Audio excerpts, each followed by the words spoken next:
Hello friends, I'm George, the nice Melik gentleman. Welcome back to the channel guys, I hope that all of you are doing well. It's time for your daily dose of some fragrance content, and today I'm going to show you 16 of the very best French Avenue fragrances that you can get at the end of 2024.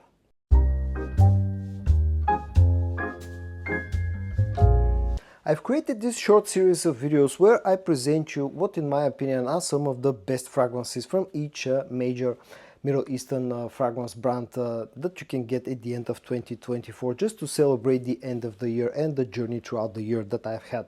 And today it's turn of French Avenue. And the first five fragrances that I've included in today's video both have one thing in common in my opinion, and that's the fact that they feel almost perfectly unisex. They don't lean strictly to the masculine side. The first two are part of the very same line, which is called Royal Blend, and the first one is the OG Royal Blend. This, in my experience, from what I've tried, is the best clone of Angel Share that you can get, Kilian's Angel Share that you can get. Smells very similar in the opening. Fragrance World have captured very nicely the opening of the fragrance. Strong cognac note with the spices, with the sweetness, the oats, everything here is done superbly well. And again, out of all 10, 12, 15, I don't know how many clones I've tried of Angel Share, this to my nose feels the closest and having the best quality overall, and also having a relatively affordable price as well, and the quality, the whole presentation, everything is top notch. The other one, again part of the very same line, is called Royal Blend Nero. This also smells similar to the OG Royal Blend, but this one is a clone of Sava from Giza, which also smells similar to Angel Share. This one has even stronger performance than the OG Royal Blend. This is a very beastly performing scent, lasts for a lot of hours on skin, tends to project very strong, and it's a very sweet scent. In fact, may even lean a little bit to the feminine side for some people because of the amount of sweetness that you get. But both of them are absolutely fantastic, superb quality and great performance with both of them. The next two that I've included are again part of the very same line, and that's the Spectra line.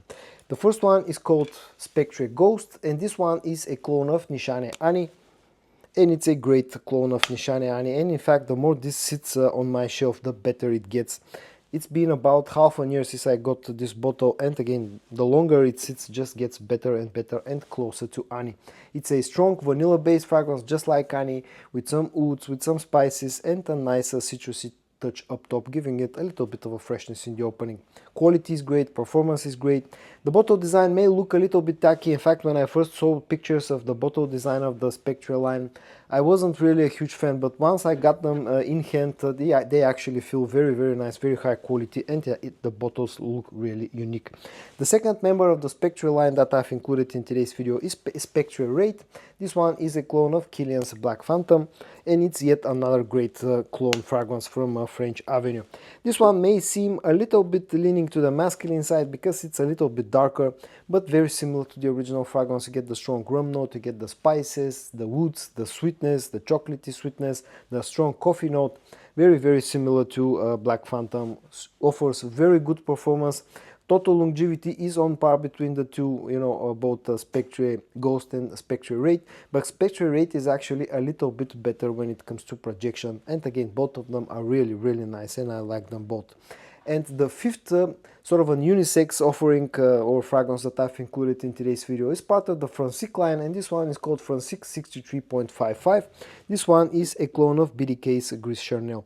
It's one of the few clones of Gris Charnel that I have in my collection, probably not the closest to the original one. Liam Grey from Lattafa feels a little bit closer to the original, but I prefer this one over Liam Grey because this has a little bit more sweetness, unlike Liam Grey. The original has always been a little bit too floral for my taste and too green. This one feels a little bit less green than the original fragrance, feels as having a little bit more sweetness and makes it more wearable for me. Performance is good, quality is good, and it's a great alternative for Gris Charnel. Francique 63.55. Okay, I'm done with the ones that feel mostly unisex. Let's move on to the more masculine fragrances that I've included in today's video. The first one is called Sultry Oods, and this one is a clone of Nishane Shem, and it actually is a surprisingly good clone of Nishane Shem. It's very balsamic, it's very green, slightly floral, has a bit of ambery sweetness, has a strong leather note. I also pick up a touch of ashy tobacco in here. A very high quality, very sophisticated fragrance that feels a little bit dark, maybe feels a little bit challenging for some people, but I really like it a lot because it smells unique and it gets close to the original fragrance. It's a beast of a performer as well, not as super strong as the original one, but still it's a very strong fragrance that has very nice quality and also projects quite nicely, and it's great for the cold weather. Another such a fragrance is part of the Mirage line, and it's called Mirage Absolu. This one is a clone of Parfum de Marly's Layton exclusive, but to be honest, this feels more like a mix between Layton and Layton exclusive. Doesn't smell as dark as Layton exclusive, but it's also a little bit darker than the OG Layton. It carries that very famous DNA of the Layton line. It has some sweetness, it has a floral touch, it has some spiciness, some ouds, but this one just feels darker than the OG Layton and closer to Layton exclusive. Another very nice quality scent that has a very good performance and projection, also comes nicely packaged, and it's a great choice for those of you who are looking for an alternative of Parfum de Marly's Layton exclusive. The next one is part of the Sultan series, and it's called Sultan the Founder. This one is a clone of Imperial Valley from Giza. Now, I absolutely love that DNA. I know that it can be challenging for some people, but I really like it. It's a very unique smelling scent, a very Middle Eastern smelling scent that has a strong agar oud note, has a strong leather note, but you also get some fruity sweetness, you get some ambery sweetness, you get a bit of citrusy freshness, a very unique scent profile. I know that some people don't enjoy it, but I've been really liking it, and Sultan the Founder has a superb quality. Performance is strong, although I expected a little bit stronger performance, but still it's not a slouch at all. Projection is good, and I mean, it's a very nice scent with good quality. The next one is called Igua, and this one is a clone of YSL Tuxedo, and as far as quality comes and as far as similarities to the original fragrance, this is probably the best clone of Tuxedo that I own and that I've tried. Very similar to the original fragrance with very high quality. It's very masculine, carries a sort of very classic vibes, has a strong patchouli note, a lot of spiciness, some rose, you get some vanillic sweetness, a very good fragrance, a very masculine fragrance. The one thing that proved to be a little bit disappointing about this one is the performance. It's a good performing scent, but I just had a little bit higher expectations because this also is quite pricey. Probably one of the most expensive, if not the most expensive fragrance that I've included in today's list. Costs around about 65 euros here in Europe, which makes it pretty much on par with a lot of designer scents. But again, you get great quality in return with very nice presentation, packaging, very good quality of the scent, and also still, even at that price point, is a lot cheaper than the original fragrance. The next one is called Pinot Noir. This one is a clone of Hugo Boss Bottled Intense EDP, and this fragrance surprised me a lot because I'm not a huge fan of the Hugo Boss Bottled line of fragrances, but I've been really enjoying Pinot Noir, to be honest. Very good fragrance, very good quality, smells very similar to the original one. It's a great cold weather scent, especially sort of on a fall time scent. You have some vanillic sweetness, some apple sweetness, you got a strong cinnamon note. I've been really enjoying Pinot Noir quite a lot. Really nice fragrance, and you also get quite a unique looking bottle. The next one is called Essence de Blanche or de Blanc. I don't know how to exactly pronounce the name. This one is very similar to Louis Vuitton's Imagination, but this feels a little bit more floral, to be honest, compared to Imagination itself. It has a lot of green notes in it, has a neroli note, which gives it sort of on this fresh and at the same time clean smelling scent profile. You got some citruses, you got a bit of sweetness on the dry down. I'm not a huge fan of Imagination. When I initially tried this one, I wasn't not very impressed, but I had my reservations, let's say that. But after some time getting used to the scent profile, using it quite a lot, I actually come to enjoy nowadays a lot this fragrance, because I think it's very versatile, can be worn pretty much all year round. It's very masculine and also offers a very good performance, and the price tag is really low compared to pretty much everything else. This is one of the cheapest French Avenue fragrances that I have in my collection. The next one that I've included in today's video is called The Shadow, and this is a very good clone of Louis Vuitton's Ombre Nomade. Now, I'm a huge fan of the original fragrance, and The Shadow is one of the two best clones that I have of Ombre Nomade in my collection. It has a strong leather note, it has a strong agar oud note, a strong rose note, a strong ambery note. You get a hint of a raspberry sweetness in the opening, quite a bit of incense as well, smelling very, very Middle Eastern, very sophisticated, and I really like it for what it is.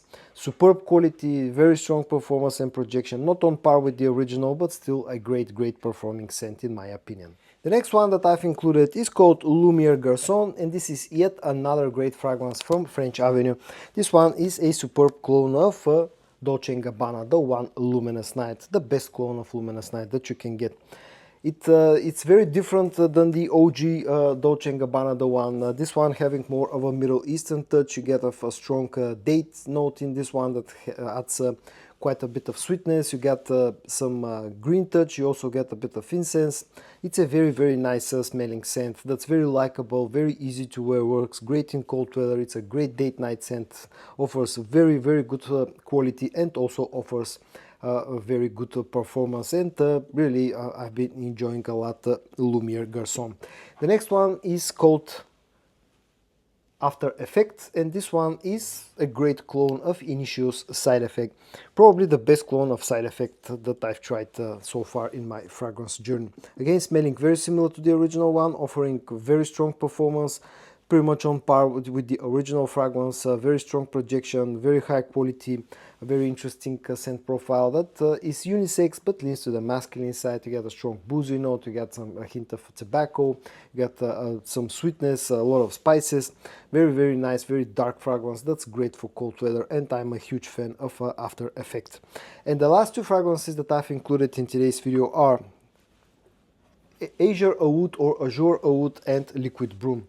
Azure Oud is a superb clone of Oud Maracuja from Maison Crivelli. It smells very, very similar to the original fragrance. It also smells somewhat similar to the Shadow, although this is a little bit more fruity, a little bit sweeter, but has a lot of the same notes. You get a strong leather note, you get a strong agar oud note, you get a strong rose note with this one, but this also has a bit of quite a bit of a fruity sweetness, which makes it maybe a little bit more wearable than the original Ombre Nomad and the Shadow, making it a little bit more unisex, although still, in my opinion, this leans to the masculine inside. A beastly performance, beastly projection, a very, very nice scent with super high quality, and I've been really impressed with Azure Oud or Azure Oud. And the last one, of course, is Liquid Broom. Probably this is one of the most, if not the most hyped up Middle Eastern fragrance of 2024, and for a good reason. This is a great clone of Parfum de Marly's Altair. Initially, I wasn't a huge fan of Liquid Broom, but with time I got to know the fragrance more, the scent more, and I got to love it, like it more, and nowadays I can even call it a love. Superb quality, superb performance, smelling very similar to the original fragrance, and it's a crowd pleaser and a compliment getter. It's a great fragrance for cold weather, and I really think that more people should try Liquid Broom. And so guys, in today's video I showed you 16 of the very best fragrances from the brand of French Avenue that you can get at the end of 2024. I hope that you found this video interesting to watch or helpful. If you did, give it a like, and I also hope that you're going to join me tomorrow for your daily dose of some fragrance content. And until then, stay safe and bye bye.